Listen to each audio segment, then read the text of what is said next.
Olá, sou Pedro Calvache, estou aqui hoje para convidá-la para acompanhar comigo uma palestra, um estudo sobre um assunto muito palpitante, que é o assunto da Santíssima Trindade. Aliás, o tema dessa palestra vai ser o seguinte: você acredita que a Trindade é um ensino bíblico? Bem, se essa pergunta for feita para os membros da maioria das igrejas da cristandade, a resposta vai ser sim, claro que é. Mas essa mesma pergunta, feita para qualquer testemunha de Jeová, em qualquer parte da terra, a resposta vai ser não, claro que não. E agora, quem está certo? Se a Trindade realmente for uma doutrina bíblica, então isso indica que todas as pessoas, todas as organizações religiosas que ensinam a Trindade estão certas e que somente as testemunhas de Jeová estão erradas. Por isso, no decorrer dessa palestra, nós vamos analisar aqui tanto a história secular, como também a Bíblia Sagrada, que é a autoridade máxima para mostrar o que é uma doutrina ou um ensino bíblico e o que não é. Quero deixar claro que esse DVD que será feito agora não será comercializado, portanto não será vendido. Também deixar claro que o objetivo dessa palestra não é denegrir a imagem de ninguém, nem tampouco as instituições que ensinam a Trindade, as religiões que ensinam a Trindade. Aliás, só o fato de uma pessoa ser um pesquisador da Bíblia, a organização religiosa estudar a Bíblia e incentivar seus membros a estudar a Bíblia, já tem todo o meu respeito. Então o objetivo aqui não é denegrir ninguém. Então vamos começar analisando aqui a questão da Trindade. Vale a pena ressaltar que a palavra Trindade não aparece na Bíblia, nem tampouco o seu ensino, tanto que há uma dificuldade muito grande para os trinitaristas explicarem essa doutrina. Então, como é que surgiu a Trindade? Bem, como falei, nós vamos usar aqui a história e a Bíblia para mostrar as questões relacionadas com a Trindade. Eu tenho aqui em mãos o Pentateuco, a Bíblia Sagrada Pentateuco, baseada no texto Massoreto, de Sábado de Notos. E aqui, debaixo de Deuteronômio capítulo 6, versículo 4, ela tem uma nota indicando como é que os judeus acreditavam em Deus. Então, Deuteronômio 6,4, aqui na página 233, nós vamos ver assim, olha, fala que a doutrina judaica era eminentemente monoteísta, contrária sobre todos os aspectos à doutrina da existência de um Deus trino. Era contrária à religião egípcia, que aceitava a Trindade. Então vejam que os egípcios já adoravam seus deuses em trindades. Não só os egípcios, mas também os babilônios, os assírios, os gregos, os romanos e outros povos pagãos. Isso é uma coisa simples, basta você pesquisar a história que você vai ver que o que estou falando é a mais pura realidade.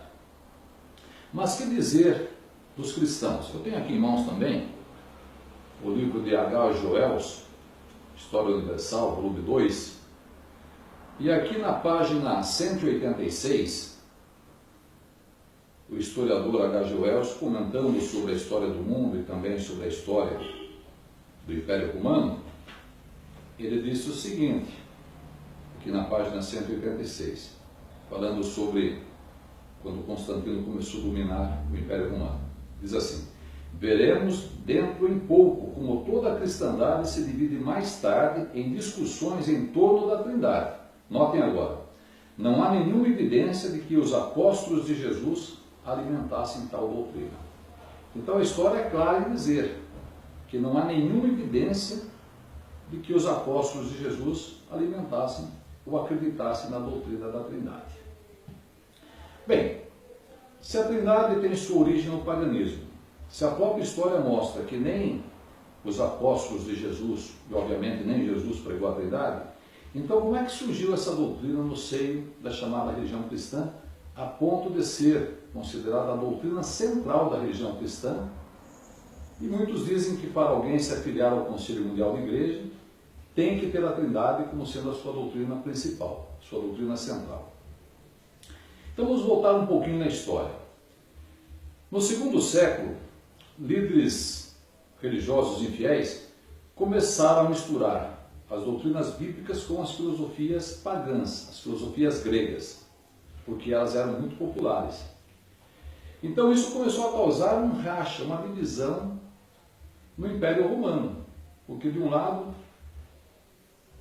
alguns começaram a acreditar na Trindade, misturando essa Trindade filosófica, misturada com os ensinos de Cristo, e do outro lado, aqueles que aceitavam a doutrina bíblica, de que a Trindade não se encontra na Bíblia e, portanto, é uma doutrina pagã. Então isso começou a criar uma divisão no Império Romano. No quarto século, quando Constantino assumiu de vez o Império Romano, ele ficou preocupado com essa divisão que estava surgindo em seu império. E ele viu que essa divisão, que poderia dividir o império em dois, o que corria mais perigo ali era com relação à doutrina da Trindade, porque a doutrina da Trindade estava dividindo o seu império. Então o que ele fez? Algo conhecido por muitos, ou pela grande maioria dos que estudam a Bíblia, ele convocou em 325 um concílio na cidade de Nicéia.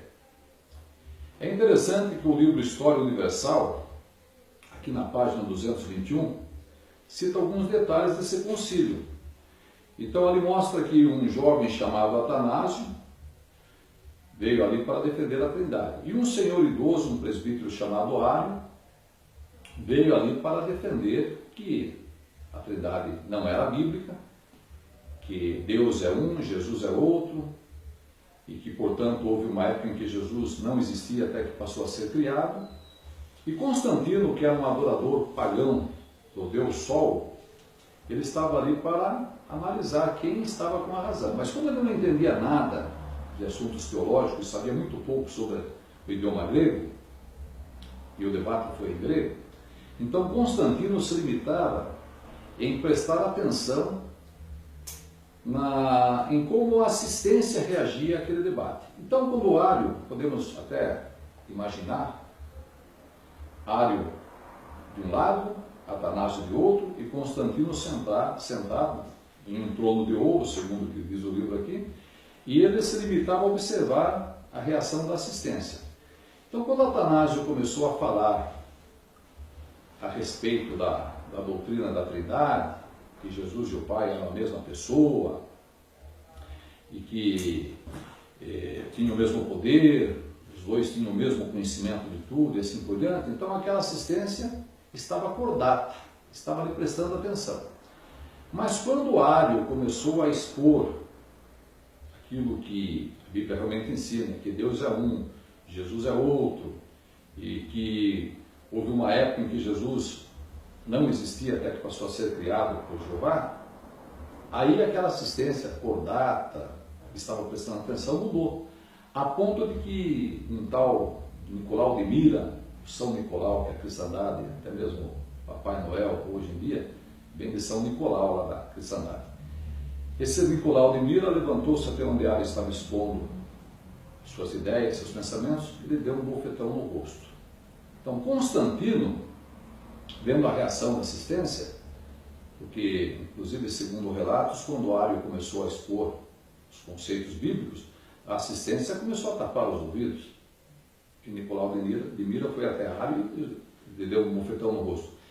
Então, Constantino, sem dúvida alguma, ele instituiu a partir daquele momento, e vamos ver isso mais tarde, que a cristandade concorda com o que estou dizendo, por isso que eu falei, siga essa palestra até o fim, e você vai ver muitas coisas interessantes. Vocês vão gostar, tenho certeza disso. Então, Constantino promulgou ali a chamada doutrina da Santíssima Trindade. Bem, mas aí surgiu um grande problema. Ali foi discutida a pessoa do Pai e do Filho. Para ser Trindade, tem que ter três. Então, no ano 381, foi convocado um outro concílio, agora na cidade de Constantinopla, e ali foi discutida a pessoa do Espírito Santo. Então, a partir dessa época, o Espírito Santo, que não era considerado pessoa, ele passou, a partir de 381, a ser considerado como sendo a terceira pessoa da Santíssima Trindade. Aliás, o livro História Universal, aqui na página 223, fala o seguinte, olha: observemos, entretanto, que se o cristianismo oficial tomar assim uma extraordinária semelhança externa com os cultos de Serapis, Amon ou Bel-Marduk.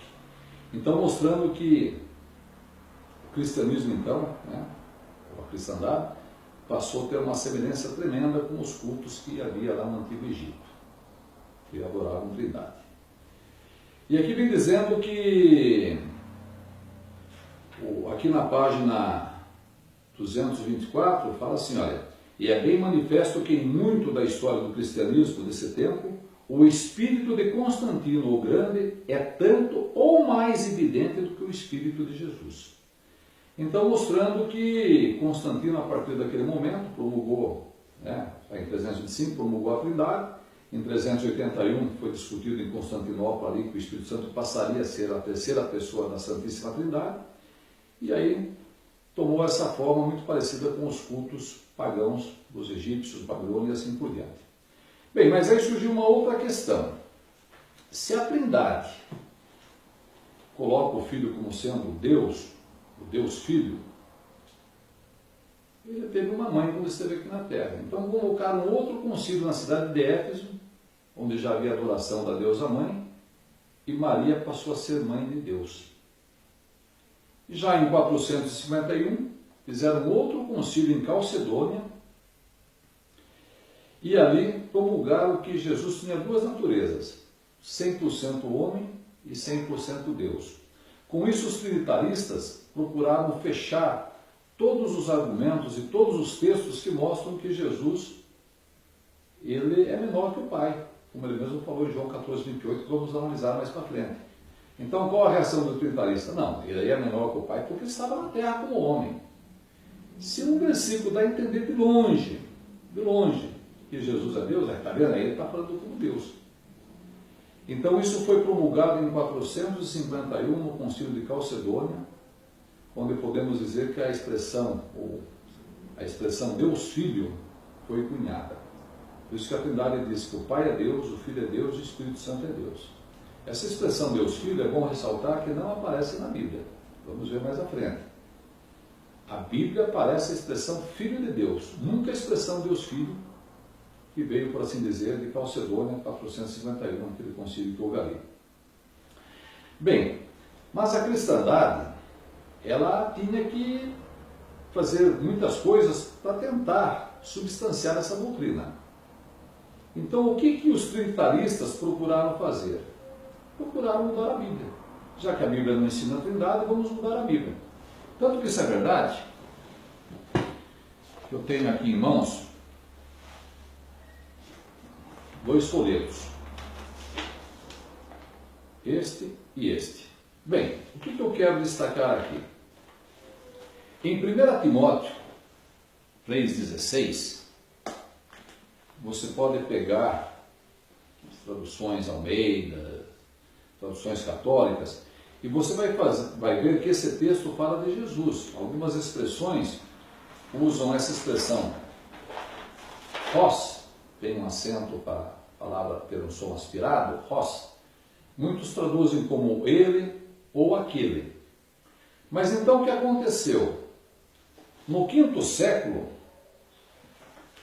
e muitos falam 6º século, 5º, 6º século, uma mãozinha deu uma força, pegou essa expressão aqui e puxou um risco no meio e a expressão ficou rezando Theos.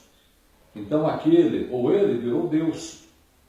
Por isso que essa tradução Almeida Fiel, baseado no texto trinitariano, olha como ficou, você vai acompanhar depois na sua tradução, e olha como Almeida Fiel colocou o texto. Eu vou ler aqui, olha. E sem dúvida alguma, grande é o mistério da piedade. Deus se manifestou em carne, foi justificado no Espírito, visto dos anjos, pregado aos gentios, crido no mundo, recebido acima na glória. Então note que a expressão Hos, que significa ele ou aquele, como foi colocado esse risco no meio. Então o que aconteceu? O que aconteceu? Tornou-se a palavra Deus. Então a tradução trinitariana baseada na Almeida Fiel, ela tenta enganar os incautos, dizendo que Deus veio em carne aqui na terra. Porque na verdade quem veio foi o Filho dele, o Verbo se fez carne, não Deus. Então vejam que, já que não se pode provar a Trindade na Bíblia, vamos mudar a Bíblia. É interessante que tem um outro texto, que era muito usado, agora já tenho notado que não estão usando com tanta frequência. Mas no passado, esse texto era muito usado. Eu me lembro que na década de 50, 60, 70 e até no começo da década de 90, o texto de 1 São João, ou 1 João 5,7, era usado. Eu vou usar aqui a Bíblia do Obreiro, tradução Almeida, edição Revista e Corrigida, para ler esse texto. Mas eu gostaria antes de contar uma experiência que ocorreu na década de 80, e como eu falei, essa palestra ela vai ser também calcada em experiências que eu tive no decorrer desses anos com pessoas das mais variadas denominações. Eu me lembro que eu havia trabalhado no trabalho de casa em casa, no nosso Ministério do Campo, e quando eu cheguei em casa, por volta de 11h30, perto do meio-dia, um irmão já idoso, me telefonou. Eu atendi o telefone e ele disse o seguinte: olha, Calvache, eu queria convidar você para ir comigo numa visita na casa de um pastor presbiteriano, porque nós estamos dirigindo estudo lá para uma senhora, eu e minha esposa, e esse pastor, ele tem, como ele é vizinho dessa senhora, ele tem ido lá, juntamente com a sua esposa, e tem falado para essa senhora que nós estamos enchendo a sua cabeça de minhoca, especialmente com relação à Trindade. E essa senhora agora está em dúvidas, está tendo dúvidas. E ela quer que eu vá lá com a minha esposa para conversar com esse pastor. Aí eu me lembro que eu falei o seguinte para ele, eu falei: olha, você sabe que eu tenho compromissos hoje à tarde. Se essa palestra não passar das 4 horas, das 16 horas, eu vou com você lá, sem problema nenhum. Então nós fomos. Quando chegamos na casa daquele senhor, desse pastor, já no chegar notamos que a palestra ia ser bem animada, porque tinha muitos carros na frente da casa dele. E quando entramos, realmente, isso se confirmou. A sala estava cheia, a sua garagem, a garagem onde ele guardava o seu carro, também tinha muitas pessoas, e ali haviam pastores, professores e professoras de escola dominical. O cenário já estava armado, por assim dizer.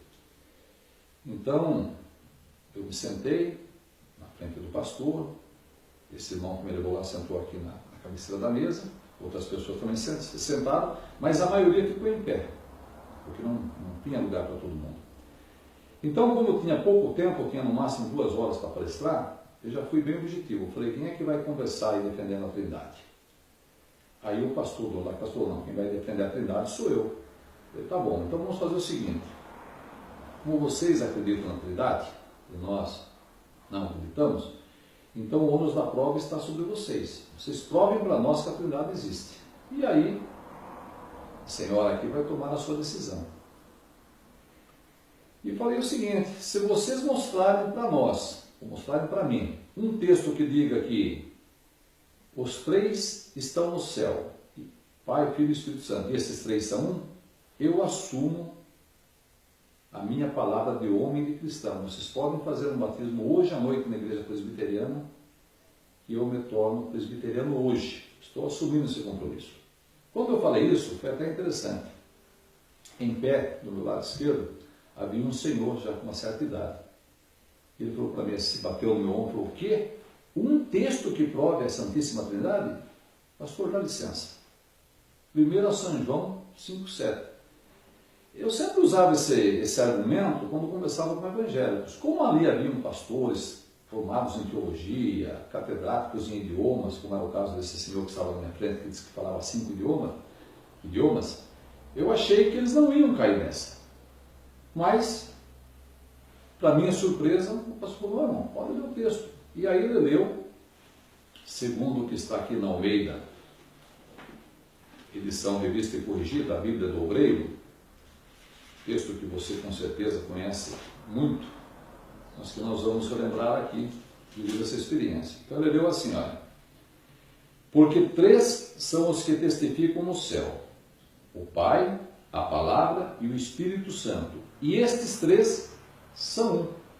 E aí ele fechou a Bíblia e falou, olha, bateu no meu ombro de novo e falou assim, olha, hoje não é possível fazer um batismo para batizar o senhor, mas hoje o senhor já vai ser meu convidado especial, vai sentar do meu lado, vai ser meu convidado, vai sentar do meu lado, e domingo que vem nós vamos fazer um batismo para batizar o senhor. Aí eu olhei para ele, falei, o senhor é clérigo ou é leigo? Eu falei, não, eu sou leigo. Meu filho que está aqui na minha frente, ele é pastor, mas eu frequento a igreja do pastor fulano, que era o dono da casa. Está certo, então, infelizmente o senhor vai ter que aprender algo hoje aqui, seu fulano. Porque esse texto que o senhor citou, não tem na Bíblia. Esse texto foi acrescentado. Quando eu falei isso, para minha surpresa, esse senhor falou o seguinte para o pastor, ô pastor, o moço aí está falando que esse texto que eu li não tem na Bíblia. E deu um sorriso, não? Aí o pastor disse o seguinte, olha irmão, esse texto não tem na Bíblia deles. Manda ele mostrar na Bíblia de Jerusalém se não tem o texto. Eu fiquei surpreso, porque afinal de contas, um pastor, teólogo, uma pessoa que disse que falava 5 idiomas, dizer uma coisa dessa, mas, para a surpresa dele, eu tirei a Bíblia de Jerusalém da pasta, e falei, por favor, mostra então para mim o texto. E aí ele ficou alguns segundos, examinando, e falou para aquele senhor, irmão, realmente o texto não existe mesmo. E aí eu falei, pode dar uma lida aí do lado, que você vai ver uma explicação como é que surgiu esse versículo, uma glosa acrescentada. Aí houve uma questão constrangedora ali na sala, porque aquele senhor, ele fechou o zíper da Bíblia e falou assim, irmãos, pastor, 35 anos defendendo a Trindade baseado nesse texto, e hoje eu vim saber que esse texto não existe. E ele saiu realmente de uma maneira bem contundente da sala, e da sala eu ouvi ele lá na garagem depois conversando com as pessoas e falando alto, como é que pode uma coisa dessa? 35 anos acreditando na Trindade em função desse versículo, e hoje vim saber através de uma testemunha de Jeová que o texto não existe? Bem, talvez vocês estejam pensando, e aquela senhora que estava ali, analisando quem estava com a verdade? Ela se tornou testemunha de Jeová. Então vejam que foi muito produtivo estarmos ali aquela tarde conversando com aquelas pessoas, porque essa senhora, algum tempo depois, se tornou testemunha de Jeová. Bem, como já falei, eu não estou aqui para denigrir a imagem de ninguém, nem nenhuma instituição religiosa. Estou contando apenas aquilo que realmente ocorreu comigo, como tem ocorrido com milhares e milhares de irmãos quando participam de palestra. Mas vamos voltar novamente à questão da Trindade. Como a Trindade não conseguiu mudar a Bíblia, porque à medida que o tempo foi passando, novos manuscritos foram surgindo e as pessoas foram ficando mais esclarecidas, então a Trindade, os trinitaristas passaram a usar um outro artifício, o artifício da força. Então agora, quem não aceitasse a Trindade era perseguido e era morto. Olha que coisa terrível. Tanto que isso é verdade, que a história mostra que muitas pessoas foram perseguidas e mortas por não aceitarem a Trindade. Eu vou citar apenas um relato bem conhecido, que é do médico espanhol Miguel Servet. Esse médico Miguel Servet, ele era famoso, inclusive, aliás, a própria medicina deve a Miguel Servet a descoberta. Foi o primeiro médico europeu que descobriu como que funciona a circulação do sangue humano no corpo, o sistema venoso com o sistema arterial. Então, Miguel Servet era um cientista, por assim dizer. Mas ele era uma pessoa estudiosa, estudava a Bíblia. Então Miguel Serveto entrou de frente, tanto para a igreja católica como para a igreja protestante. Então o que aconteceu? Visto que não conseguiam dissuadi-lo dele entregar seus folhetos e divulgar que a Trindade era uma doutrina pagã, então a igreja católica procurou matá-lo. Montou um esquema para matá-lo na França, mas Miguel Serveto conseguiu fugir. Então a igreja católica fez o seguinte, pegou um boneco, escreveu Miguel Serveto no peito, levou até uma praça movimentada e queimou aquele boneco. E dizia, estamos queimando o boneco porque o Miguel Serveto não está aqui, senão ele seria queimado. Aí Miguel Serveto veio para a Suíça. E em Genebra, Miguel Serveto, obviamente disfarçado, porque estava sendo perseguido também pelos protestantes, segundo o que se relata, ele parou um dia para ouvir uma palestra de João Calvino. E alguém notou que aquela pessoa que estava ali com um capuz na cabeça, com um manto nas costas, pelo andar Miguel Serveto mancava. Então, uma seca de João Calvino observou que aquela pessoa que estava ali aparentava ser Miguel Serveto. E aí ele comunicou João Calvino. João Calvino mandou cercar Miguel Serveto junto com outros asseclas. Miguel Serveto foi preso. Aí colocaram Miguel Serveto amarrado em uma estaca, numa praça, colocaram uma coroa de junco, embeberam essa coroa de junco com um enxofre, e segundo alguns relatos, ele foi queimado com lenha verde. Então, à medida que aquela coroa de junco, embebida com enxofre, começou a queimar na sua cabeça, foi descendo da cabeça para baixo, o fogo de lenha verde subia queimando Miguel Serveto por baixo. Então Miguel Serveto foi queimado vivo, de maneira cruel, por João Calvino, simplesmente por questionar a doutrina da Trindade. Então a pergunta que eu faço para você que é trinitarista é a seguinte: uma doutrina que teve como principal juiz um adorador do Deus Sol, um imperador pagão, uma doutrina em que aquele que foi defender aquilo que a Bíblia ensina, que Deus é um, Jesus é outro, no caso de Arius, foi esbofeteado, a assistência tapava os ouvidos quando ele falava. Uma doutrina que tentou mudar a Bíblia, e uma doutrina que matava as pessoas simplesmente por questionarem, pedir provas bíblicas sobre essa doutrina. Você acha que Jesus, o Jesus da Bíblia, está por trás dessa doutrina? Essa pergunta você responda para você mesmo. Eu acredito que, se você está assistindo essa palestra, é porque é uma pessoa que tem apreço pela palavra de Deus. Então nós vamos analisar agora aqui algo que eu acho muito interessante, que é como a Bíblia exorta os cristãos a servirem a Deus. Eu vou usar aqui a tradução trilingue. Essa tradução, ela tem uma faixa em grego, no meio em português, e do outro lado da página, na ponta da página aqui ela é em inglês, por isso que se chama trilingue. São 3 idiomas. E eu gostaria de analisar o que diz aqui, Romanos capítulo 12, Romanos 12,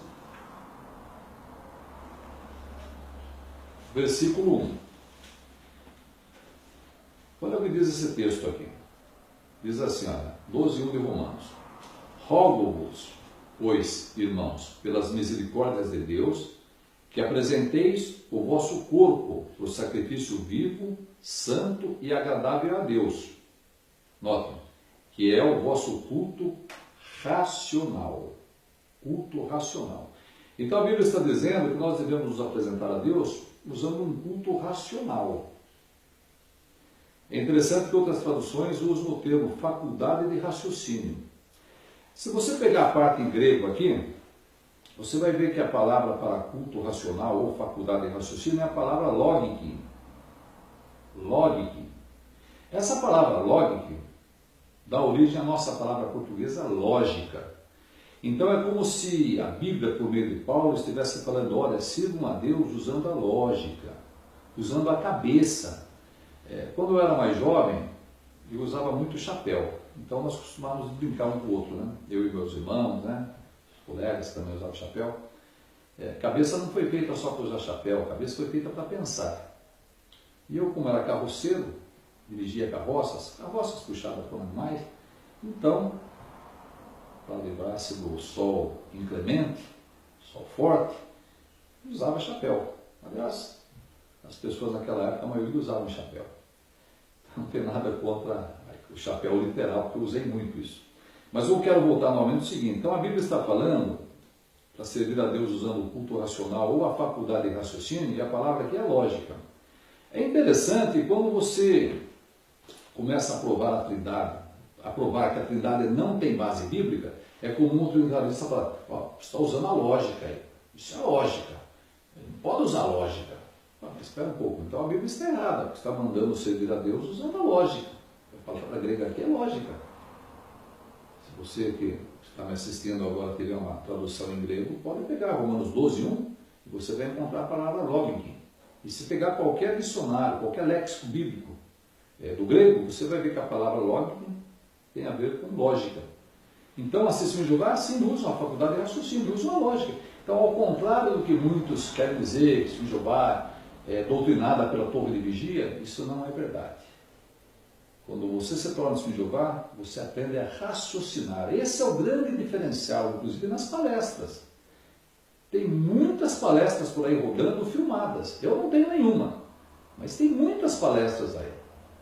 Esses dias caiu uma na internet aí de quase 20 anos atrás. Eu nem sabia, nem me lembrava mais dessa palestra. E tem muitas. E quando você assiste essas palestras, você vê que as filhas de Jeová usam a cabeça, o raciocínio, a lógica, que é o grande diferencial. Então nós vamos ver aqui como é que os trinitaristas tentam explicar a Trindade. Por exemplo, um dia conversando com um pastor evangélico, ele, quando se viu perdido, que não conseguia provar, disse o seguinte, olha Pedro, a Trindade é como o ovo. Como o ovo. Clara, gema e casca. Eu falei, puxa, que explicação bonita, hein? Muito linda essa explicação do senhor. Trindade, um ovo. Outro já falou que a Trindade é como óculos. Lente, armação, aí tirou o estojinho da cinta, aí, coloca dentro, Trindade. Já um outro pastor, aí, inclusive teólogo, pessoa estudada, falou, a Trindade, Pedro, é como uma minhoca, falou lá um tipo de minhoca, que nem me lembro agora, é como uma minhoca que ela se entra dentro dela mesma e se gera. E, puxa, a Trindade é uma minhoca. Então, olha as explicações absurdas que no decorrer dessas décadas servindo a Jeová que eu tenho ouvido. E você deve ter ouvido também explicações terríveis sobre a Trindade. Mas eu gostaria de contar aqui uma experiência. Eu já conhecia essa ilustração, mas algum tempo atrás eu estava esperando uns irmãos em frente a uma igreja e lá estava o pregador, o clérigo, pregando. E ele estava falando sobre o mistério da Santíssima Trindade. E é interessante que aí ele evocou a pessoa de Santo Agostinho. E ele disse o seguinte, olha irmãos, a Trindade é um mistério. Santo Agostinho, ele queria entender a Trindade. E ele começou a perder noites de sono, não conseguia dormir, ansiedade, nervoso, porque queria entender a Trindade e não conseguia. Aí o que ele fez? Ele foi morar em uma cabana, em uma praia deserta, porque ele achava que o silêncio daquele local, o ruído do mar, aquela vida simples que ele levaria ali, ele poderia meditar e chegar a ponto de entender a Trindade. Mas na verdade ele não estava conseguindo entender.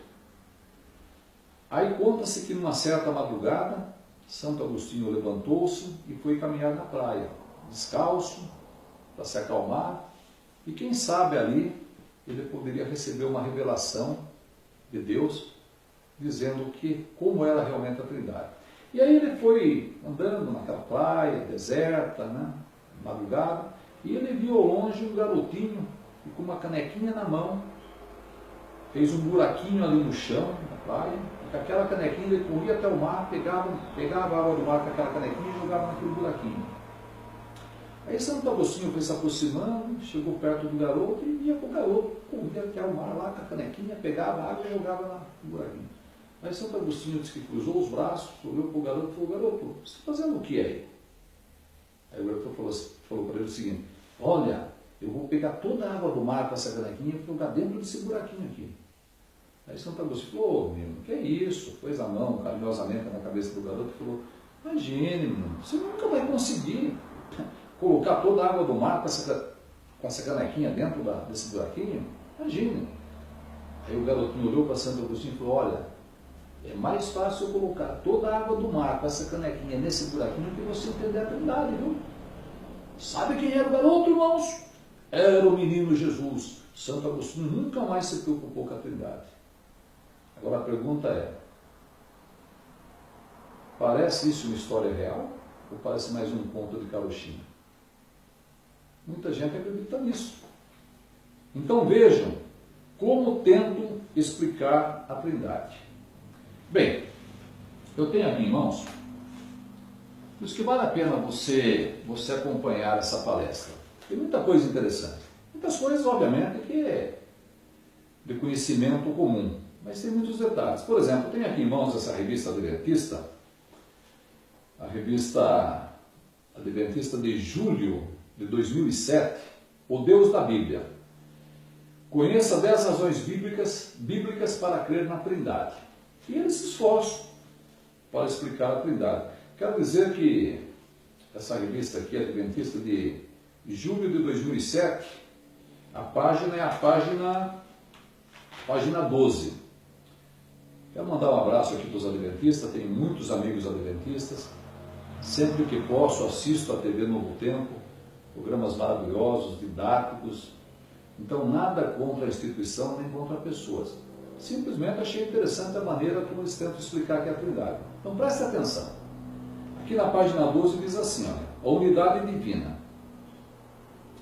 Para concluir, podemos dizer que a formulação da Trindade é baseada na revelação pessoal de Deus. Karl Barth disse, vejam como esse teólogo define a Trindade. Deus revela a si mesmo. Ele revela a si mesmo, através de si mesmo, ele revela a si mesmo. Olha que coisa clara, bem lógica. Vou repetir. Deus revela a si mesmo. Ele revela a si mesmo, através de si mesmo, ele revela a si mesmo. Olha que clareza, né? Aí vem aqui a explicação que talvez ajude a entender aqui então. Diz assim, olha, é correto, portanto, adotar o paradoxo bíblico de um Deus singular, plural, uno e triuno. Deus não é complicado, mas é complexo. Ao passo que certas interpretações trinitarianas são antibíblicas, o conceito é bíblico. Notem, longe da rigidez, impassibilidade e a temporalidade das presunções metafísicas, a divindade bíblica é composta por 3 pessoas, reais, eternas e iguais, o que não significa uma simetria absoluta em todos os detalhes. Alguém entendeu alguma coisa? Então vejam que se enrola e não se explica nada. Como falei, se esforçaram, mas algo totalmente confuso. É interessante que fala-se que a definição da Trindade é que Deus o Pai é Deus, o Filho é Deus e o Espírito Santo é Deus. São 3 pessoas distintas e Deus é um só.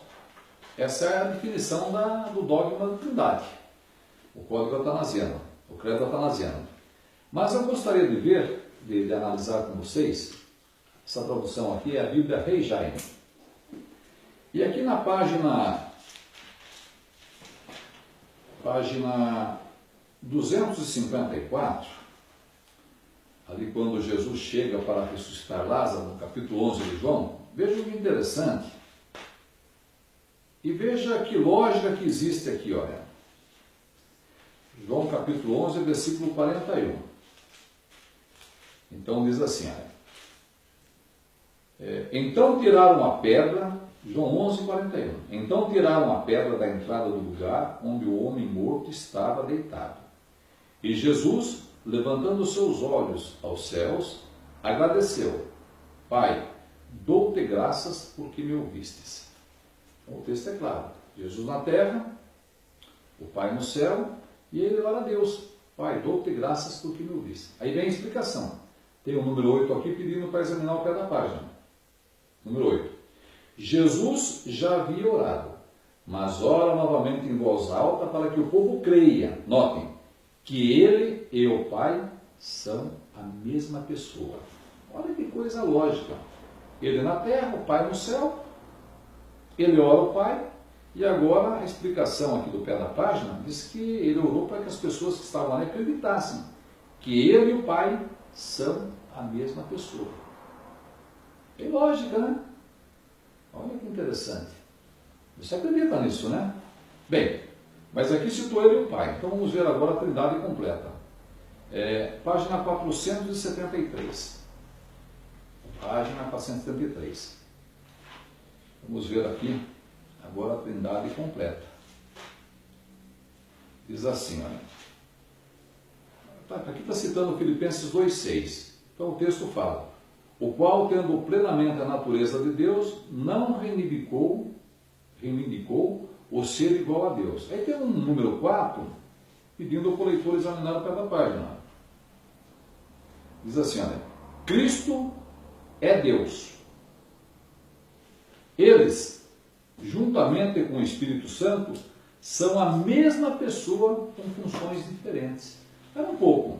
Cristo é Deus e eles, aí no plural, juntamente com o Espírito Santo, são a mesma pessoa com funções diferentes. Então agora aqui completou a Trindade dizendo que os três são a mesma pessoa. Tradução Rei Jaime. Bom, mas é uma tradução que está falando. Então tem aqui agora em mãos o livro da Casa Publicadora Adventista, o livro Segue-me, você talvez até conheça. Aqui na página 171, falando aqui da Trindade, está aqui, olha. Jeová é Jesus, a mesma pessoa. Jeová é Jesus, a mesma pessoa. Livro Segue-me, da Igreja Adventista, Casa Publicadora Adventista, página 171.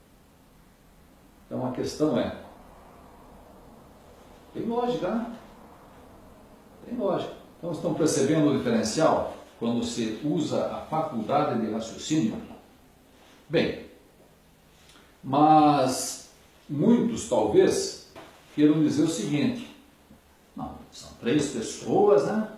E Deus é um só. Então eu tenho aqui em mãos agora,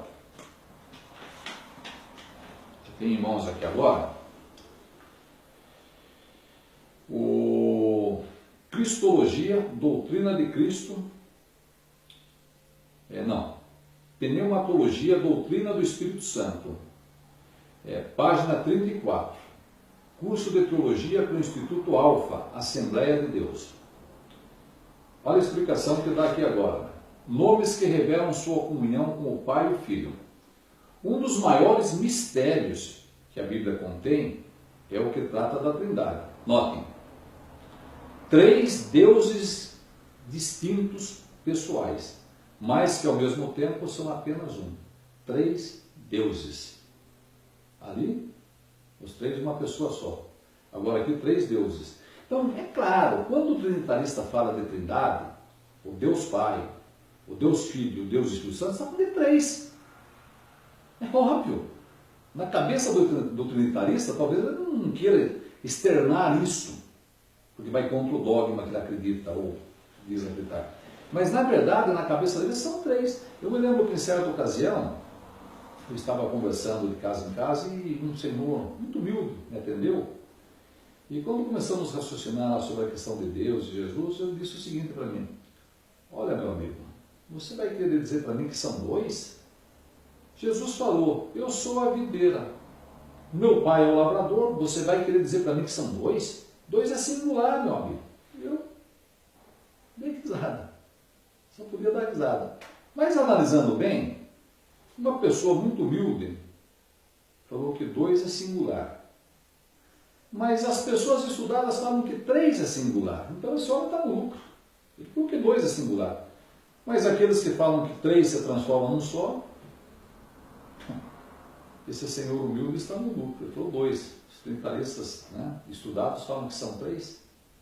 Então vejam o quanto a Trindade é confusa. Tanto que isso é verdade, que eu gostaria de analisar aqui agora alguns detalhes sobre esses livretos, livros, lições bíblicas para mestres, jovens e adultos. Esse aqui é da CPAD, Igreja Assembleia, das Igrejas da Assembleia de Deus. Quero dizer também que tem muitos amigos assembleianos, são pessoas extremamente educadas, pessoas que se preocupam em estudar a Bíblia. Então aqui também não estou criticando ninguém da Assembleia, nem a instituição Assembleia de Deus. Só estou achando aqui interessante a maneira como eles colocam a questão. Por exemplo, aqui na página 12 desse folheto, vamos achar que é a página 12, fala algo interessante.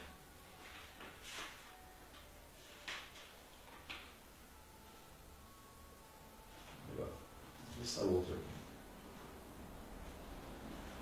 Página 12 do folheto.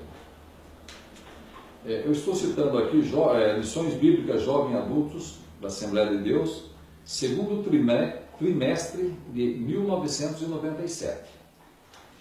Eu quero dizer o seguinte, que eu li, reli, e fiquei em dúvida se aquilo que eu estava lendo aqui realmente era o que eu estava entendendo. Aí o que eu fiz? Eu conversei com pessoas mais inteligentes do que eu, pessoas mais cultas do que eu, e na verdade a maneira como eu estava entendendo é a maneira como essas pessoas também entenderam. Então note aqui, falando da Trindade, ou falando do Filho, diz assim, olha, prestem atenção. A expressão Filho de Deus revela a divindade de Cristo. Notem. É estultícia afirmar que Jesus não é Deus, mas o Filho de Deus. Então, o que eu entendi, que essas pessoas também entenderam, me corrijam se estiver errado, é que o livro fala que é estultícia. Aliás, estultícia vem de estulto, que significa insensato, tolo e assim por diante. Então, seria tolice ou insensatez afirmar que Jesus não é Deus, mas é o Filho de Deus.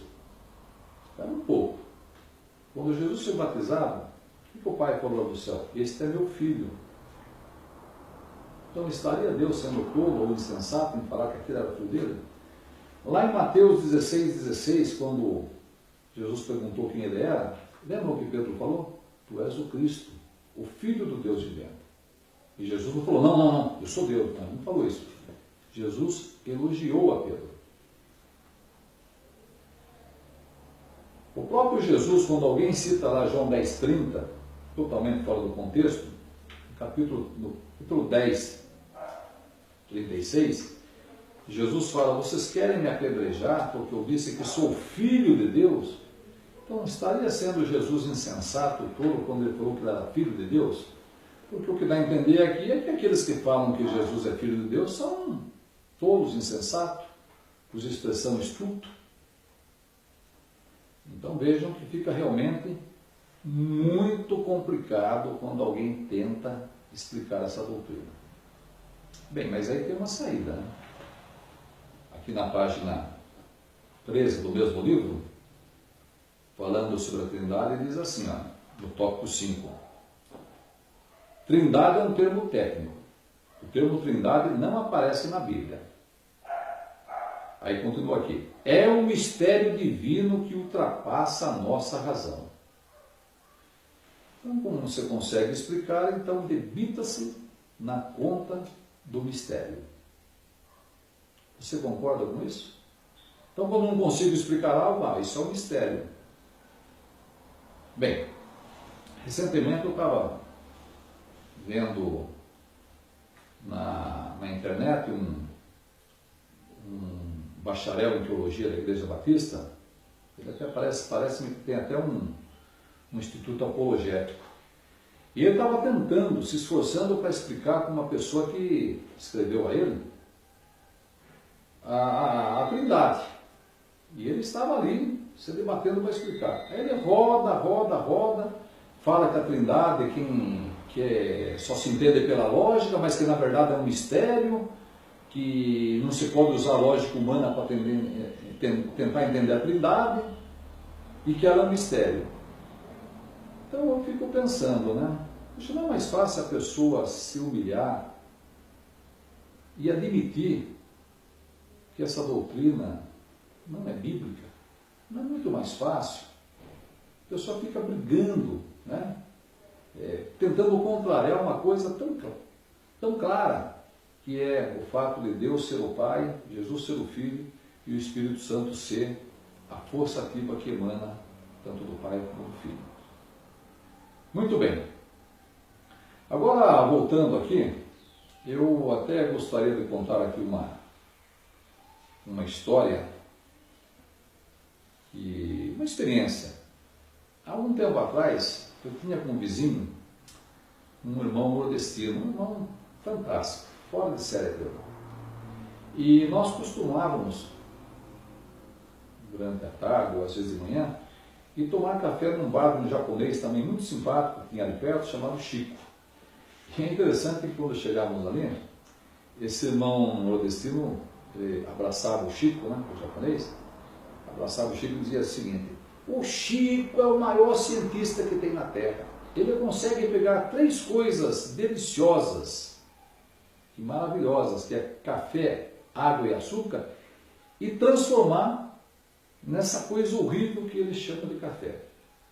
Então note, o Chico, o japonês lá, né, muito simpático, bondoso, conseguia pegar 3 coisas saborosas, maravilhosas, e transformar numa coisa horrível. O café do Chico realmente era duro de beber. Bem, alguém pode falar, pô, o cara está falando de Trindade, agora vem falar de café do Chico. O que tem a ver o café do Chico com a Trindade? Tem tudo a ver. A cristandade conseguiu pegar algo divino, claro, lógico, e transformar nessa coisa irracional. Que é a mesma pessoa, daqui a pouco são 3 deuses, daqui a pouco é um Deus só e assim por diante. Então conseguiu criar uma confusão na cabeça das pessoas com algo tão simples. O Pai é Deus, o Todo-Poderoso, enviou seu Filho para nos resgatar do pecado e da morte. Esse Filho foi obediente e com isso cumpriu o propósito que Jeová se propôs a ele. Então é claro, qualquer pessoa, por mais simples que seja, lendo a Bíblia, jamais vai encontrar a Trindade.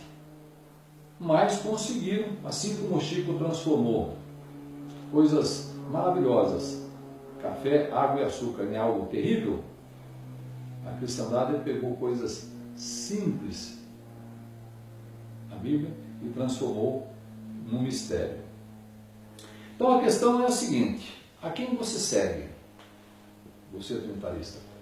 Você segue a Jesus ou segue a Constantino? É claro que você, com certeza, já falou, siga Jesus, ótimo. Mas será que Jesus concordaria com o que está aqui nesse livreto? É esse aqui. Esse aqui é lição para jovens e adultos também. Esse é de... Deixa eu ver que ano que é aqui. Esse é de 2006, primeiro trimestre de 2006. Aqui na página 4, falando sobre orientação pedagógica, nota que interessante que diz o livro. Fala assim, olha: o cristianismo possui diversos símbolos que representam a fé cristã. A cruz, o peixe, o lábaro de Constantino, entre outros. Vamos falar um pouco aqui. Não vamos discutir a questão da cruz nem do peixe. O lábaro, ou o estandarte de Constantino, representa a fé cristã. Constantino, um adorador pagão, adorava o Deus Sol. Segundo consta, batizou-se quando já estava para morrer. Que muitos questionam se esse batismo realmente foi algo que estava no coração, foi o que estava na ânsia da morte. E, aliás, esse estandarte de Constantino, aconteceu o seguinte: no ano 312 ele estava para empreender uma guerra lá, um conflito armado contra pessoas lá que eram seus inimigos, e disse que um dia antes dele ir para essa guerra, ele viu ali numa visão um estandarte com uma cruz que dizia, né, sob este signo vencerá, ou sobre este símbolo vencerás. E aí, colocar esse símbolo como símbolo do cristianismo, o símbolo que representa uma fé cristã. Bom, daqui a pouco vamos colocar o Constantino como sendo santo também, o São Constantino. É para você pensar, meu amigo, porque realmente é complicado. É interessante quando falamos que essa trindade que a cristandade defende vem lá do quarto século, talvez muitos até questionem, né? Não tem nada a ver. Eu estou aqui em mãos com duas folhas aqui, a página 203 e a 210 da revista Defesa da Fé, edição especial Melhores Matérias dos Últimos 4 Anos, página 210. O artigo é este: ninguém vos julgues pelo sábado. Ninguém vos julgue pelos sábados. É uma matéria do apologista Nathanael Rinaldi, que é uma pessoa muito respeitada nos meios evangélicos, pelo seu conhecimento. E aqui o apologista, pastor Nathanael Rinaldi, ele está dando uma resposta para um pastor adventista chamado pastor Bullion. Esse pastor, ele falou sobre a questão da guarda do domingo ter ser de origem pagã, porque foi o imperador Constantino que colocou a guarda do domingo como sendo um dia santo.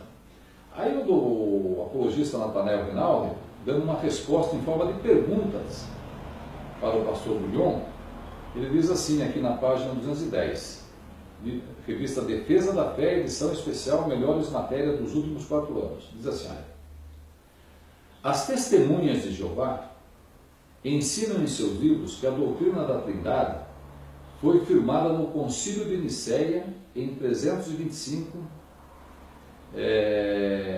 ano Domini, presidido por Constantino. Se o senhor Bullion admite que a instituição do primeiro dia da semana como o dia do Senhor em memória da ressurreição de Cristo é de origem pagã, porque Constantino decretou esse dia de guarda ao se tornar cristão, os adventistas deveriam ser chamados de pagãos por adotarem a doutrina da Trindade, em cujo concílio foi instituída essa doutrina? Então o que ele fala? Se a instituição como o dia do Senhor no domingo é de origem pagã, porque foi Constantino que promulgou, então vocês adventistas deveriam também ser chamados de pagãos porque advogam a Trindade? A Trindade também foi adotada num concílio presidido por Constantino. Então vejam que realmente se complica quando tenta se defender algo que biblicamente é indefensável.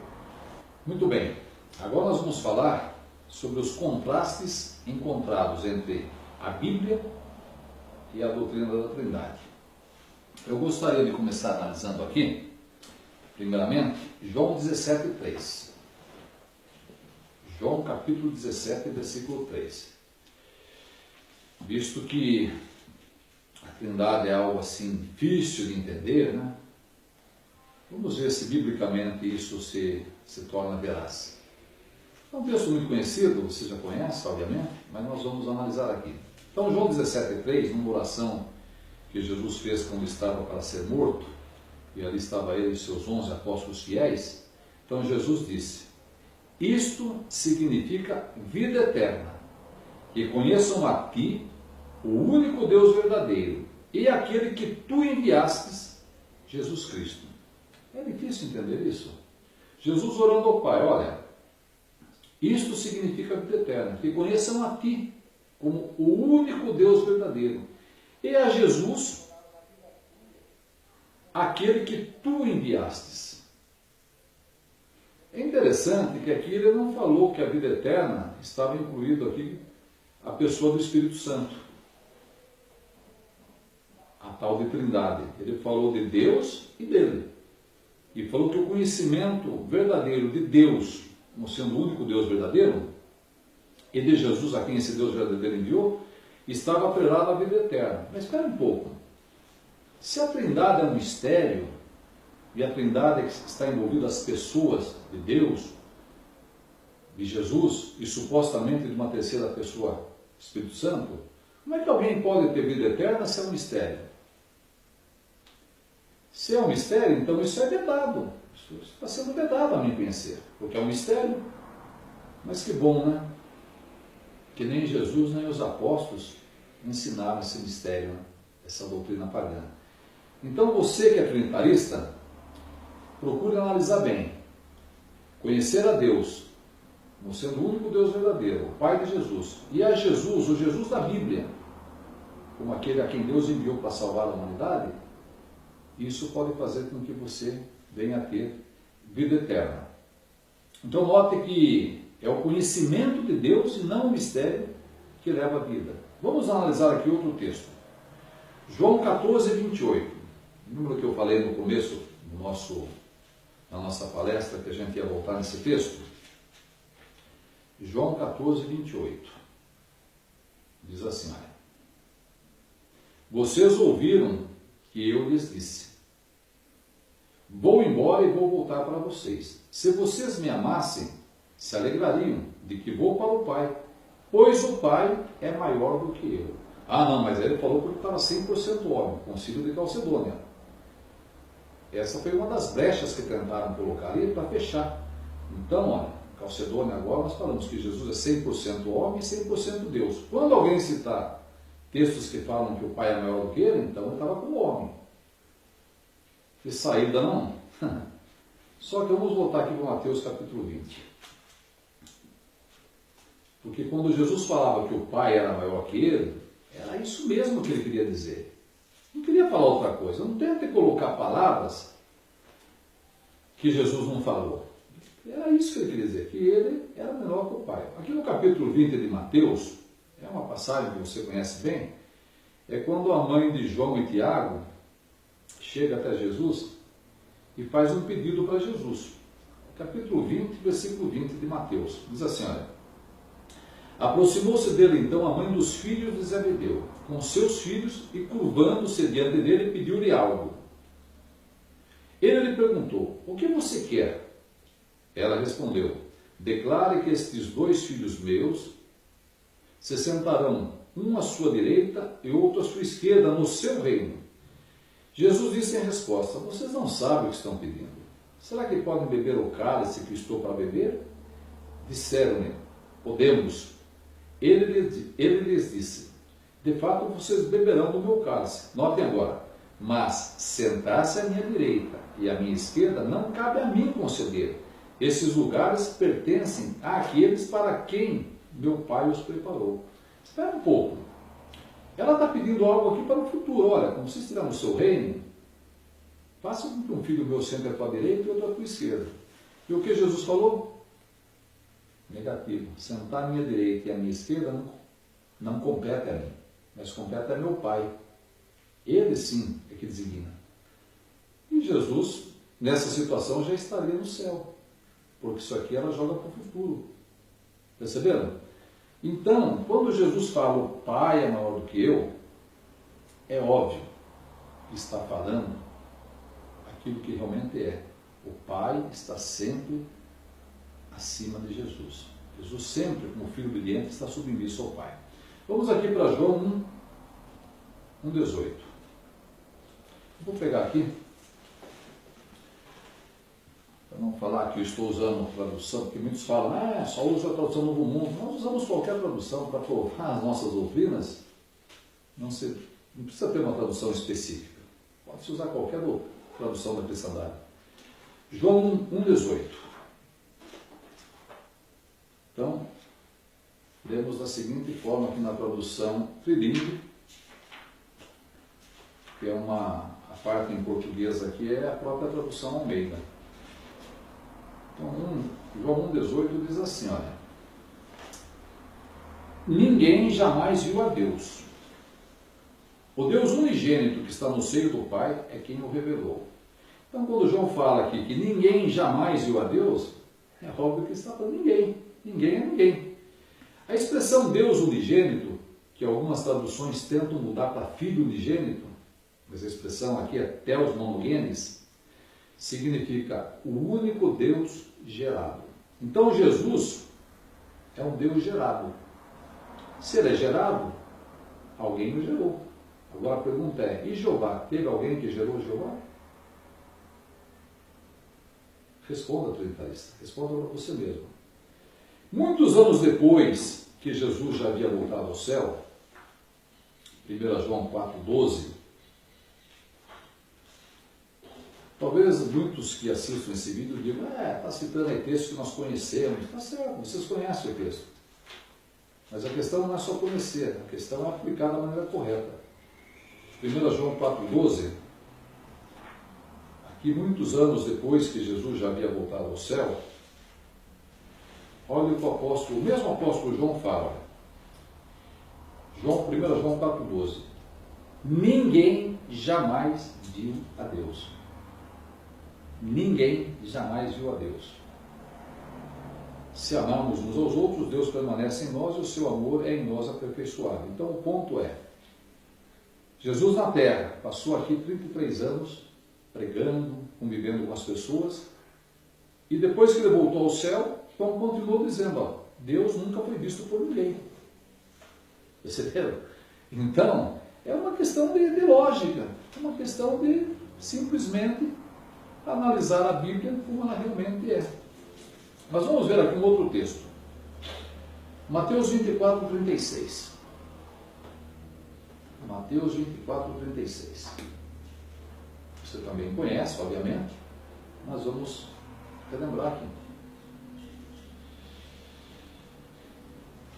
Tradução trilingue diz assim: mas a respeito daquele dia e hora ninguém sabe, nem os anjos dos céus, nem o Filho, senão o Pai. Ah, não, mas aí ele estava como 100% homem, então não podia saber. Será que é isso mesmo? É interessante que essa expressão nem o Filho é tão forte, e pelo menos em Mateus 24:36, aquela tradução que eu usei, a Bíblia Trinitariana, baseada na Almeida Fiel, ela tira a expressão filho, só coloca anjos. Então dando a entender que só os anjos não sabem. O filho foi tirado. Em Marcos eles voltam a colocar. Mas como esse texto é o mais usado, então quem lê aqui na tradução Almeida Fiel não vai encontrar filho, só vai encontrar os anjos. Bem, vamos então para a revelação, o Apocalipse, capítulo 1. Apocalipse capítulo 1, versículo 1. Aqui, Jesus recebendo do Pai a revelação para ver as coisas que iriam ocorrer no princípio, e iriam ocorrer no futuro, melhor. Então aqui, ele passou através de um anjo para João, né? Apocalipse 1, diz assim, revelação de Jesus Cristo que Deus lhe deu. Então aqui no céu, já há mais de 60 anos que Jesus já havia retornado ao céu, o apóstolo João continua dizendo que Jesus teve que receber do Pai dele a revelação. Então até esse momento ele não sabia. Ele recebeu nesse momento a revelação que Deus lhe deu. E aí Jesus passou a mostrar o que iria ocorrer, os eventos que ocorreriam no dia do Senhor, conforme diz Apocalipse 1:10, né? Mostrando as coisas que iriam ocorrer, inclusive, em nossos dias. Então notem que tanto no céu como na terra, o Filho sempre tinha algo a receber do Pai, sempre tinha algo a aprender com seu Pai.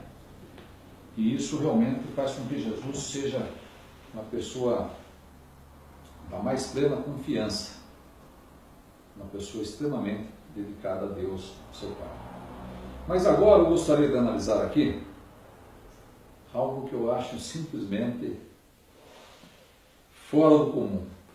A tentar atrelar João 3,14, ou melhor, Êxodo 3,14, tentam atrelar Êxodo 3,14 com João 8,58. Eu estou aqui com a Septuaginta, e quando eu pego a Septuaginta e vejo no grego Êxodo 3,14, a expressão usada aqui é a expressão ego emi horon, que é eu sou o ser. Essa é a expressão da Septuaginta, está aqui na minha mão. Eu sou o ser. E quando Jeová fala para Moisés, ele não usa eu sou enviou a vós, dirás ao faraó ou aos filhos de Israel, eu sou enviou a vós. Ele usa horon enviou a vós. Horon. Aí tentam atrelar esse texto, que é ego emi horon, a João 8,58. Vejam como fica bonito esse texto quando você pega analisando o contexto. Porque o que eu tenho visto de gente é tentar atrelar esse texto de Êxodo 3,14 com João 8,58 é uma coisa terrível. Mas vamos analisar aqui João 8. Não vou pegar nem a tradução do Novo Mundo, vou pegar aqui a trilingue. Vamos pegar contexto. Porque eu sempre costumo dizer o seguinte, que os contextos são o grande inimigo da Trindade. Porque às vezes cita um texto tentando provar a Trindade, e no versículo seguinte já acaba com o contexto, já acaba com aquele versículo citado. Até eu me lembro que, certa ocasião, teve aqui um grupo de pessoas na minha casa, entre eles uma senhora que era catedrática em religião, né? E toda vez que citavam um texto, então nós citávamos o contexto. E eu me lembro que ela colocava a mão na cabeça e falava, ai meu Deus, já vem eles com o contexto de novo, meu Deus. Claro, o contexto derruba. Então vamos pegar João 8 aqui e ver se Jesus está falando que ele era o próprio Deus. Se você pegar aí o 8,24, aparece a expressão ego emi. Então está dizendo aqui, ó, por isso eu vos disse que morrerei nos vossos pecados, porque se não crerdes que eu sou, morrerei nos vossos pecados. Aparece a expressão ego emi, eu sou, e ninguém pegou em pedra para tirar em Jesus. Muito bem. Aí nós vamos aqui para o 28 e o 29. Contexto. Disse-lhes, pois, Jesus, quando levantardes o Filho do Homem, então sabereis que eu sou, e que nada faço por mim mesmo, mas falo como o Pai me ensinou. Espera um pouco, aparece novamente a expressão ego emi, e ninguém pegou pedra para tirar em Jesus. E ele falou que não fazia nada dele mesmo, mas falava aquilo que o Pai lhe havia ensinado. É o mesmo? Dá para entender isso? É contexto, João 8,58. Olha o 29. Aquele que me enviou está comigo. Não me deixou só, porque eu faço sempre o que lhe agrada. Dá para entender que é a mesma pessoa? Aquele que me enviou. Olha, alguém enviou Jesus. E Jesus fazia as coisas que agradavam àquele que lhe havia enviado. É brincadeira, né? Aí, se formos pegar o 42, no contexto, diz assim, olha, replicou-lhes Jesus, se Deus fosse de fato vosso Pai, certamente me havíeis de amar, porque eu vim de Deus e aqui estou, pois não vim de mim mesmo, mas Ele me enviou. Dá para entender que é o mesmo contexto. Veja o 49. Replicou-lhe Jesus, eu não tenho demônio, pelo contrário, honra meu Pai e vós me desonrais. Espera um pouco. Eu tenho visto na internet aí, testemunha de Jeová, doutrinas de demônios. Pensa bem no que está falando, meu amigo. As testemunhas de Jeová acreditam naquilo que Jesus acredita. E ele falou, eu não tenho demônios, pelo contrário, honra meu Pai, e vocês me desonram. Agora vamos aqui no texto, continuando no contexto 54. Respondeu Jesus, se eu me glorifico a mim mesmo, a minha glória nada é. Quem me glorifica é meu Pai, ao qual vós dizeis que é vosso Deus. Então aqui lembramos de João 17,5, né, que ele pede para voltar a ter a mesma glória que ele tinha junto de Deus lá no céu. Então note, quem me glorifica é meu Pai. Aí entrando no 57. Perguntaram-lhe, pois, os judeus, ainda não tem 50 anos e viste Abraão? Respondeu-lhe Jesus, em verdade eu vos digo, antes que Abraão existisse, eu sou. Ah, tá vendo? Olha o Êxodo 3,14. Bom, nós vimos aqui que quando fala lá de Êxodo 3,14, é ego e horron, eu sou o ser. Então Jesus não falou eu sou o ser, falou eu sou. O contexto mostra, aí entra a questão do contexto. O contexto mostra que a questão aqui é a idade, não tem nada a ver com identidade. É como se alguém perguntasse para mim, qual o seu nome? Eu respondesse, eu tenho 63 anos. Não respondi, porque pergunto o meu nome, eu respondo minha idade. Então seria mais ou menos isso. Então, embora ali, em Êxodo 3,14, fosse identidade, a pessoa de Deus, aqui já era questão de idade, tempo de existência. Por isso que uma série de traduções traduzem exatamente como a tradução do Novo Mundo traduz, da maneira como estava na tradução literal do Novo Mundo, já estava 100% correto, era fantástico. Mas para facilitar o entendimento das pessoas, aqui em João 8:58, a tradução do Novo Mundo colocou como está na tradução Monfort, como está na tradução do Speed e outras traduções respeitadíssimas que ninguém questiona, da mesma forma. Olha João 8:58 no Novo Mundo. Jesus lhes disse, digo-lhes com toda certeza, antes de Abraão vir à existência, eu já existia. Porque a questão aqui é a idade, é tempo de existência, não é questão de identidade. Então, querer atrelar Êxodo 3,14, que é identidade, tem a ver com nome, com pessoa, com idade, olha, é forçar demais a barra, viu? É forçar a amizade. Então, realmente os trinitaristas ficam numa situação muito embaraçosa. Mas vamos pegar aqui um outro texto. Deuteronômio 6,4. Esse também é fantástico. Deuteronômio 6,4. Então aqui Moisés está fazendo lá um discurso para os judeus.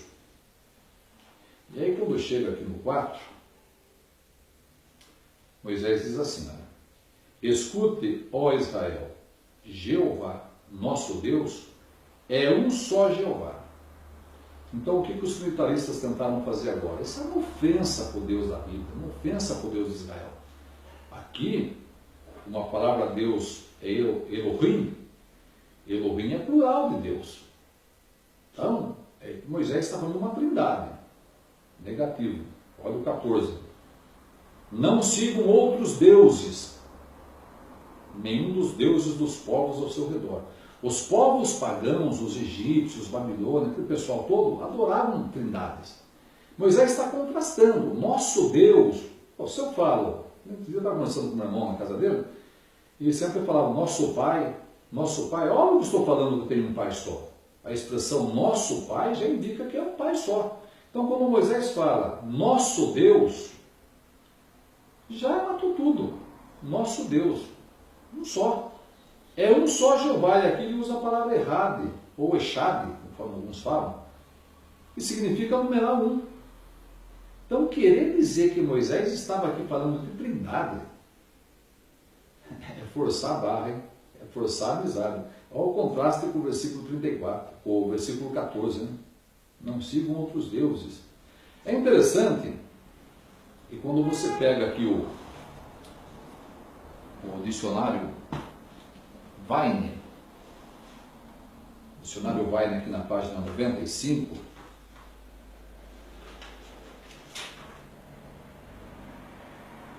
esse aqui é da Assembleia de Deus, da Casa Publicadora das Assembleias de Deus. Olha o que diz na página 95. Elohim, plural de majestade.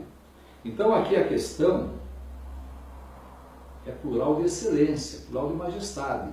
É muito comum o hebraico, quando quer denotar uma ideia de grandeza, ele colocar a palavra no hebraico. Por exemplo, aqui no Brasil, quando eu quero falar que uma pessoa é rica, eu posso usar a expressão fulano é milionário, é um ricaço. O cara é mais que rico. Né? No hebraico, quando usando essa mesma expressão, em vez de falar que ele é milionário, ricaço, usa a expressão ricos. Então já você sabe que ele é mais que rico, ele é uma pessoa muito mais que rica. Usa a expressão no plural.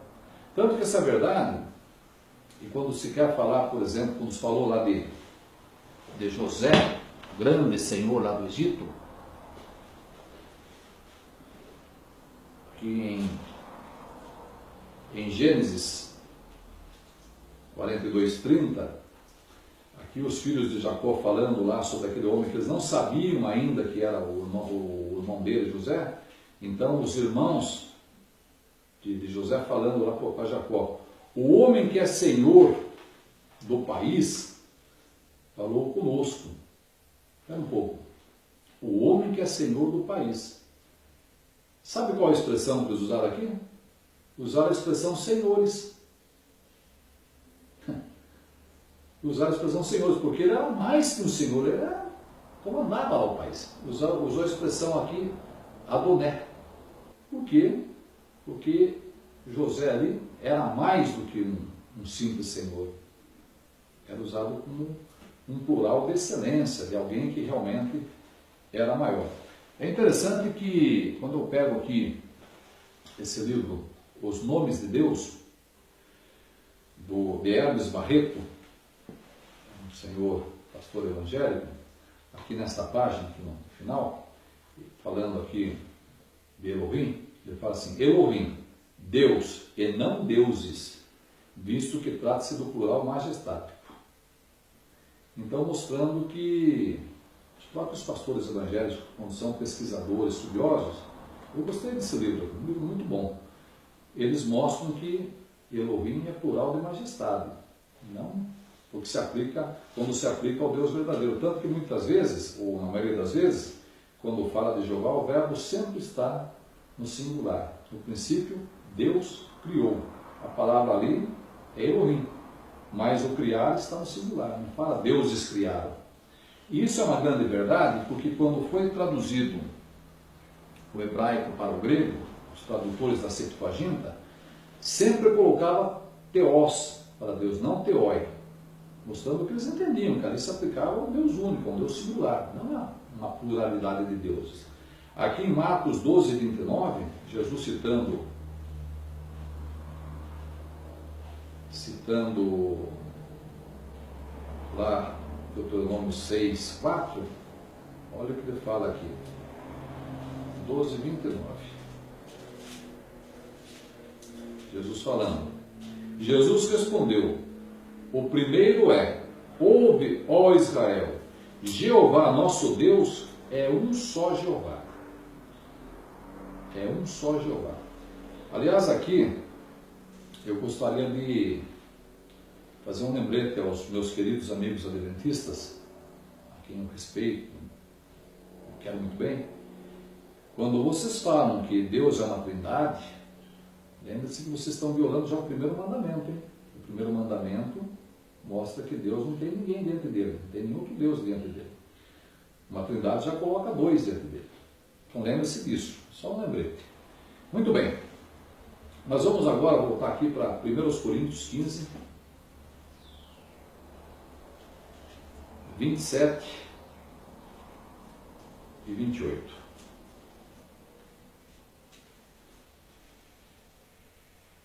Diz assim, pois Deus lhe sujeitou todas as coisas debaixo dos pés. Mas quando ele diz que todas as coisas foram sujeitas, é claro que isso não inclui aquele que lhe sujeitou todas as coisas. Para um pouco. Então diz que Deus sujeitou todas as coisas debaixo dos pés de Jesus. Menos Deus. Deus nunca esteve debaixo da autoridade de ninguém. Olha o 28.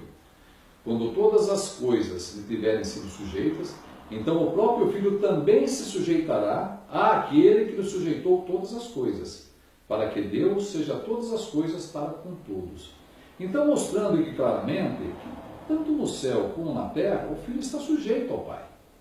Não tem como contrariar essa verdade bíblica. Não Não adianta jogar, não pode usar a lógica, isso é um mistério. Não se engana a si próprio. Não seja que nem aquele propagandista calvo que fazia propagandas de remédio para nascer cabelo. Nem ele acreditava naquilo que ele estava falando. Uma pessoa que não tem cabelo vai fazer propaganda de um remédio que faz nascer cabelo. É óbvio que ele mesmo, por mais que fosse um bom ator, sabia que, no fundo, que não tinha nada a ver. Por isso que voltando aqui agora, ou indo para frente aqui em Apocalipse 3,12, Jesus disse o seguinte, deixa eu ver, Apocalipse 3,12, aquele que vencer, eu farei coluna no templo do meu Deus, e ele de modo algum sairá dali, e escreverei sobre ele o nome do meu Deus, e o nome da cidade do meu Deus, a nova Jerusalém que desce do céu da parte do meu Deus, e o meu próprio novo nome. Então, num só versículo, Jesus chama a Jeová Deus 4 vezes de meu Deus. Ele já estava no céu.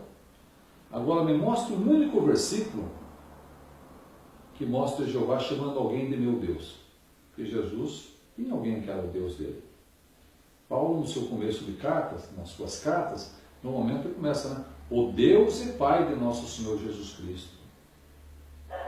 Claro, Paulo não era trinitarista, ele era cristão. Um outro detalhe interessante que eu gostaria de relembrar, eu citei aqui 1 Coríntios 15, 27 e 28, eu tenho uma experiência interessante. No tempo que as nossas assembleias eram em Cosmópolis, há muitos anos atrás, eu me lembro que uma vez, na hora do almoço, que o tempo era servido almoço nas assembleias, um irmão me chamou para apresentar uma pessoa que estava ali visitando na assembleia. Era um senhor presbiteriano, estava ele e a esposa. Ele tinha acabado de almoçar e aí esse irmão me chamou ali para conhecê-lo. E começamos a conversar e ele falou sobre a Trindade. Então eu disse o seguinte, olha Pedro, eu até concordo com vocês na questão de Jesus quando estava aqui na terra ser menor que o Pai, mas quando ele voltou ao céu, ele voltou a ser igual ao Pai, o mesmo poder. Aí eu me lembro que, de maneira despretensiosa, visto que ali estava lá no almoço, aquele barulho, aquele burburinho, tinha a Bíblia que ele usava, estava ali do lado dele, e eu peguei a Bíblia e falei, então, por favor, seu fulano, leia esse texto de 1 Coríntios 15, 27 e 28 e veja o que o senhor entende. E ele leu uma vez, leu a segunda, leu a terceira, e aí, o que o senhor entendeu? E aí raciocinamos o texto. E o seu semblante mudou. Eu me lembro que ele pegou a Bíblia e mostrou para a esposa dele que estava do lado. Bem, passaram-se algumas semanas e aquele senhor que me havia apresentado aqui, o senhor adventista, me convidou para fazer uma visita, uma revisita, no caso dele, revisita, na casa desse senhor. Nós fomos lá, ele tem uma biblioteca enorme, uma casa muito grande, uma sala muito ampla, e a biblioteca dele era fantástica, enorme, cheia de livros. E aí ele falou assim, olha Pedro, aquele dia que você me mostrou aquele texto de 1 Coríntios 15, 27 e 28, eu assisti o restante da assembleia com aquilo na cabeça. E quando eu cheguei aqui em casa, eu queimei um trabalho que eu tinha feito sobre a Trindade, que eu não vendia por dinheiro nenhum, porque eu achava aquilo uma preciosidade. Mas daí, analisando aquele trabalho, eu vi que ali não tinha nada de bíblico, tinha muito de filosofias, mas de Bíblia não tinha nada. E eu queimei aquele trabalho. Bem, qual foi o resultado? Algum tempo depois, esse senhor se tornou testemunha de Jeová. Ele aceitou um estudo bíblico com aquele senhor que o visitava, o irmão, e se tornou uma testemunha de Jeová. Ele e seus filhos. Inclusive, um dos seus filhos frequenta o mesmo salão que eu frequento, só que numa outra congregação. Então, mostrando que dá resultado, sim. Quando a semente da verdade cai num coração, num solo bom, ela frutifica. Bem, estamos chegando ao fim, mas eu gostaria de analisar aqui, talvez o texto mais questionado pela cristandade com respeito à Trindade, que é João 1:1. uma deturpação, quando se viu colocar a palavra era um Deus, o grego não tem artigo indefinido, isso, aquilo, bom. Então vamos analisar aqui. Eu estou em mãos aqui, esse livro do senhor Lourenço Stélio Rega. Quando ele escreveu esse livro aqui, ele era bacharel em teologia pela Faculdade Teológica Batista de São Paulo. Esse erudito aqui, ele é uma pessoa muito respeitada, muito correta, uma pessoa que escreve muito bem, e eu achei interessante a maneira como ele colocou aqui nesse Noções do Grego Bíblico, aqui na página 168, falando do artigo. É óbvio que nós sabemos que o grego tem artigo definido, o grego não tem artigo indefinido, mas olha como ele coloca a questão. O grego não tem artigo indefinido, note, que é expresso simplesmente pela ausência do artigo definido. Então, o que ele diz aqui? O grego não tem artigo indefinido, sabemos isso, mas que é expresso simplesmente pela ausência do artigo definido. E aí ele cita aqui a função básica do artigo. Função básica do artigo. Basicamente a função do artigo é a de identificar. Geralmente a presença do artigo indica identidade. E na sua ausência o que é enfatizado é a qualidade. Então quando você tem o artigo na frente, o que é identificado ali é a identidade. A ausência do artigo, o que é enfatizado é a qualidade. Aí ele cita como exemplo aqui, João capítulo 1, versículo 1.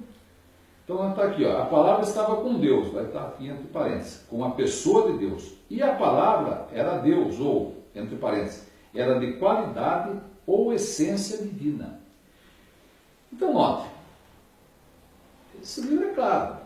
Tanto que isso é verdade, que pegando aqui essa cópia de João 1, do Cópita Saídico, isso aqui é por volta do ano 200. Portanto, é algo bem mais antigo do que aquilo que foi discutido no Concílio de Nicéia. Testemunhos de Jeová são discípulos de Ário. Não, são discípulos de Cristo, testemunhas cristãs de Jeová. Não somos discípulos de ninguém, somos discípulos de Cristo. E esse Cópita Saídico em João 1, visto que o Cópita tem tanto o artigo definido como indefinido, como tem no português e no inglês, os cristãos cóptas entendiam como que era João 1 naquele tempo. Diz assim, olha, no princípio era a palavra, e a palavra estava com o Deus, e a palavra era um Deus, e um Deus era a palavra, ou a palavra era um Deus. Então, mostrando que no idioma cópita que tem o artigo indefinido, eles entendiam. Que ali quando João fala que a palavra estava com o Deus, e a palavra era Deus, óbvio que a palavra não era o próprio Deus, porque senão teria o artigo definido. Tanto que isso é verdade, que a tradução do Novo Mundo, achei muito feliz a maneira como a tradução do Mundo colocou João 1 aqui. Primeiro que ela tirou o colchete lá do artigo indefinido 1. O que você tem no português não precisa. Ela colocava para indicar que aquilo foi inserido para dar sentido à frase. Mas agora ela colocou que a palavra era um Deus. E um Deus, o artigo 1 ali, indefinido, sem o colchete. E no pé da página ela dá como opção, ou era divina. Essa expressão era divina é a mesma expressão que o doutor Carvalho Lúcio,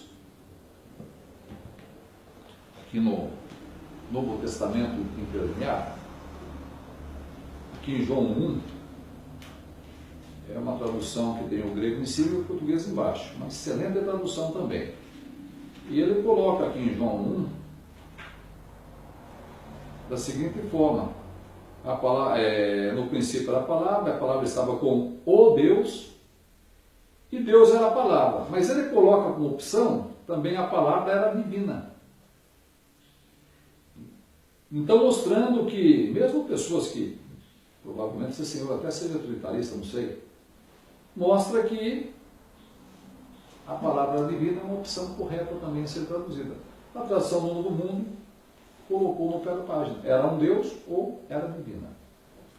Bem, talvez agora, já chegando no final da nossa palestra, eu gostaria de analisar apenas 3 textos bíblicos em que você, trinitarista, tire suas próprias conclusões.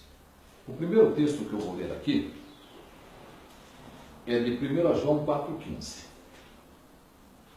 1 João 4,15. O texto é autoexplicativo e você que acredita na Trindade, e acredito que seja uma pessoa muito sincera, talvez deva, ao deitar, colocar sua cabeça no travesseiro, lembrar desse texto também. 1 João 4,15 diz assim, olha, quem reconhece que Jesus é Filho de Deus, com ele Deus permanece em união e ele em união com Deus. Note que João não fala aqui, né? Quem diz que Jesus é Deus, mas fala que quem reconhece que Jesus é o Filho de Deus. Então, obviamente, parece que assim, já estão no caminho certo, né? Porque nós falamos que Jesus realmente é o Filho de Deus. Bem, aí vem aqui João 4, João capítulo 4, versículos 22. O versículo 22, primeiramente, diz assim, olha, Jesus falando para a Samaritana, vocês adoram o que não conhecem. Nós adoramos o que conhecemos, porque a salvação se origina dos judeus. Então veja que para Jesus não tinha mistério. Vou passar uma vez. Vocês adoram o que vocês não conhecem. Nós, incluindo ele, nós adoramos o que conhecemos. Então veja, Jesus não tinha mistério. Olha o 23. Contudo vem a hora, e agora é, quando os verdadeiros adoradores adorarão a quem? A ele? Não. Adorarão o Pai, com o Espírito e verdade, pois realmente o Pai está procurando a esses para o adorarem. Então Jesus foi claro em dizer, olha, os verdadeiros adoradores não vão adorar a mim, vão adorar o Pai.